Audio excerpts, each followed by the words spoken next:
दोस्तों स्वागत है आप सभी का ऑल एग्जाम गाइड गुरु पर। दोस्तों आपके लिए इस वीडियो में टेस्ट लेकर आया हूं। ये टेस्ट हर एग्जाम के लिए इंपॉर्टेंट है, साथ साथ इन्फॉर्मेशन भी है। दोपहर में 12 बजे मेरी अनअकैडमी पर लाइव क्लास होती है। आप रोज़ दोपहर 12 बजे मुझसे पढ़ने के लिए जुड़ सकते हैं। इसके लिए मैंने वीडियो की लिंक इस वीडियो के डिस्क्रिप्शन बॉक्स में दे दी है। लिंक पर क्लिक करके क्लास की लिंक पर आप क्लिक करके नोटिफिकेशन ऑन कर लीजिएगा, जिससे आपको क्लास शुरू होने का मैसेज आ जाए। साथ साथ मैंने अपनी प्रोफाइल लिंक भी दे दी है अनअकैडमी की, तो आप मुझे अनअकैडमी पर फॉलो भी कर लेना, जिससे मेरी हर क्लास के नोटिफिकेशन आपको मिलने लगे। दोस्तों अगर अनअकैडमी की एप्लीकेशन आपके मोबाइल में नहीं है तो गूगल प्ले स्टोर से इसको डाउनलोड कर लीजिए। ये एप्लीकेशन गूगल प्ले स्टोर पर आसानी से अवेलेबल है। इस एप्लीकेशन को गूगल प्ले स्टोर से डाउनलोड करने के बाद में अपना मोबाइल नंबर डाल के रजिस्टर्ड करिएगा। मोबाइल नंबर डाल के एप्लीकेशन रजिस्टर्ड करेंगे, ओटीपी आएगा। एप्लीकेशन जब चालू हो जाएगी तो मुझसे फ्री पढ़ने के लिए एग्ज़ाम सेलेक्ट करने का ऑप्शन आएगा। तो माई गोल्स मैनेज एग्ज़ाम में जाकर आपको मुझसे पढ़ने के लिए एग्ज़ाम सेलेक्ट करना है, एसएससी एग्ज़ाम। ध्यान से दोस्तों, एसएससी एग्ज़ाम ही सिलेक्ट करिएगा, क्योंकि मैं अनअकैडमी पर एसएससी कैटेगरी में पढ़ाता हूँ। जैसे ही आप एसएससी एग्ज़ाम सेलेक्ट करेंगे, आपसे अनअकैडमी की एप्लीकेशन फ्री करने के लिए एक एनरोल कोड मांगा जाएगा। तो कोड क्या डालना है आपको? AEGG। ये 4 अक्षर का कोड जैसे ही आप एंटर करेंगे, अनअकैडमी की एप्लीकेशन अनलॉक हो जाएगी। और फिर मेरी आप हर क्लास को डिस्क्रिप्शन बॉक्स में दी हुई लिंक्स पर क्लिक करके और मुझे फॉलो करने के बाद डायरेक्ट मेरी क्लासेस हमेशा अनअकैडमी पर देख सकेंगे। तो सभी अपने दोस्तों को भी ज़रूर शेयर कर दीजिएगा। तो चलिए शुरू करते हैं क्वेश्चंस।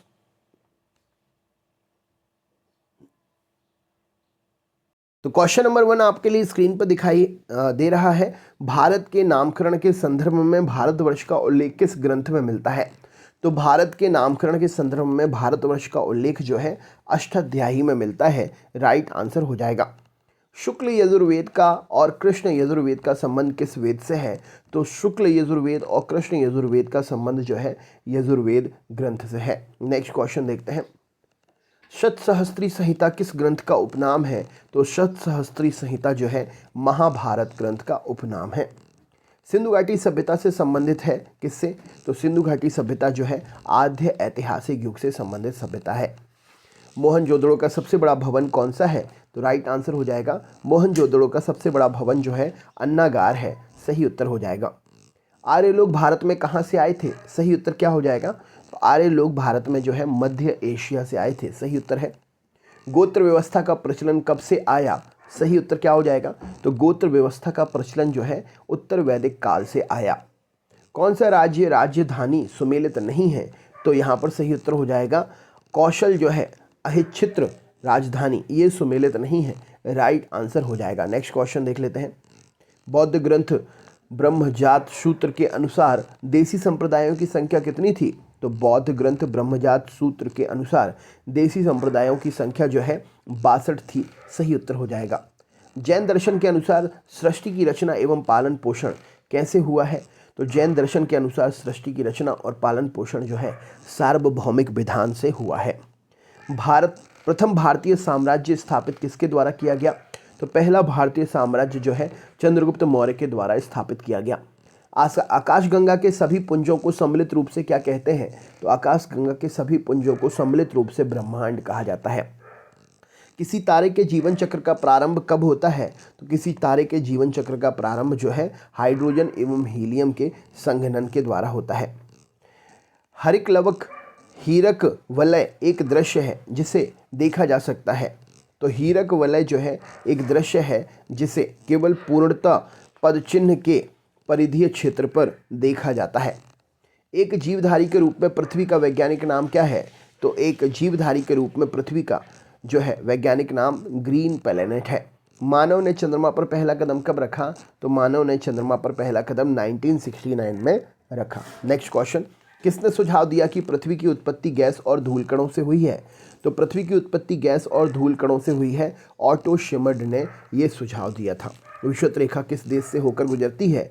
तो विषुवत रेखा जो है ब्राज़ील से होकर गुजरती है। राइट आंसर हो जाएगा। डायमंड रिंग की घटना कब होती है? तो डायमंड रिंग की घटना जो है सूर्य ग्रहण के दिन होती है।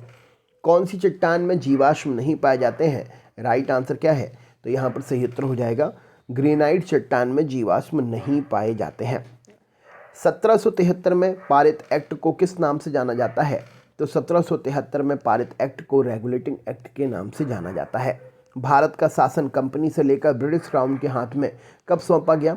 तो भारत का शासन कंपनी से लेकर ब्रिटिश क्राउन के हाथों में भारत शासन अधिनियम 1958 के तहत सौंपा गया था। कौन जुलाई 1946 में गठित संविधान सभा के सदस्य नहीं थे? तो जुलाई 1946 में गठित संविधान सभा के सदस्य इनमें से कौन नहीं थे? तो महात्मा गांधी जी नहीं थे। हम भारत के लोक शब्दों का प्रयोग किसने किया? तो हम भारत के लोक शब्दों का प्रयोग जो है संविधान की प्रस्तावना में किया गया है। किस भाग में नागरिकता का वर्णन मिलता है? तो नागरिकता का विवरण जो है भाग 2 में मिलता है। सही उत्तर हो जाएगा। मौलिक अधिकार की प्रकृति क्या होती है? तो मौलिक अधिकार की प्रकृति जो है वाद योग्य प्रकृति होती है। राज्य के नीति निर्देशक तत्व वर्णित हैं कहाँ पर? तो राज्य के नीति निर्देशक तत्व जो है अनुच्छेद 36 से अनुच्छेद 51 तक वर्णित है। मौलिक कर्तव्यों को कब सम्मिलित किया गया था? तो राइट आंसर हो जाएगा मौलिक कर्तव्यों को जो है 1976 में सम्मिलित किया गया था। भारत में संघीय कार्यपालिका का प्रमुख कौन होता है? तो भारत में संघीय कार्यपालिका का प्रमुख जो है राष्ट्रपति जी होते हैं। प्रधान अनुच्छेद 79 के अनुसार संसद का अभिन्न अंग कौन है? तो अनुच्छेद 79 के अनुसार संसद का अभिन्न अंग राष्ट्रपति, राज्यसभा और लोकसभा है। राज्यसभा का सर्वप्रथम गठन किस वर्ष हुआ था? तो राज्यसभा का सर्वप्रथम गठन जो है 1952 में हुआ था। भारत के सर्वोच्च न्यायालय की स्थापना कब हुई थी? तो भारत के सर्वोच्च न्यायालय की स्थापना जो है ऑप्शन नंबर भारतीय संविधान के द्वारा हुई थी। संविधान राज्य विधान परिषद का प्रावधान किस अनुच्छेद में है? तो राज्य विधान परिषद का प्रावधान जो है अनुच्छेद 71 में है। 171 माफ करिएगा, राज्य विधान परिषद का प्रावधान अनुच्छेद 171 में है। मूल संविधान में संघ सूची में 97 विषय थे, अब कितने हो गए हैं? तो अब 100 हो गए हैं। राइट आंसर हो जाएगा इस प्रश्न के लिए। नेक्स्ट, मूल संविधान में 100 हो गए हैं अब, ठीक है ना, राइट आंसर हो जाएगा। अगला क्वेश्चन देखते हैं, प्रवासी भारतीय दिवस कब मनाते हैं? तो प्रवासी भारतीय दिवस जो है ये 9 जनवरी को मनाया जाता है। सोज ए वतन पुस्तक का लेखक कौन है? तो राइट आंसर हो जाएगा सोज ए वतन पुस्तक जो है मुंशी प्रेमचंद्र जी ने लिखी है। वन महोत्सव की शुरुआत किसने की है? राइट आंसर क्या है? तो वन महोत्सव की शुरुआत जो है के.एम. मुंशी ने की है। राइट आंसर हो जाएगा। भारत रत्न किसे प्रदान किया गया है? तो यहाँ पर सही उत्तर हो जाएगा रविशंकर जी को भारत रत्न प्रदान किया गया है इनमें से।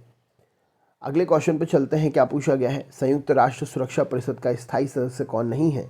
तो ऑस्ट्रेलिया संयुक्त राष्ट्र सुरक्षा परिषद का स्थायी सदस्य नहीं है। नेक्स्ट क्वेश्चन देखते हैं, किस एक की प्रस्तुति अन्य तीनों से भिन्न है? तो यहाँ पर सही उत्तर हो जाएगा राष्ट्रीय मानवाधिकार आयोग की प्रस्तुति अन्य तीनों से भिन्न है, अलग है। बनारस हिंदू विश्वविद्यालय की स्थापना कब हुई? तो बनारस हिंदू विश्वविद्यालय की स्थापना 1916 में हुई।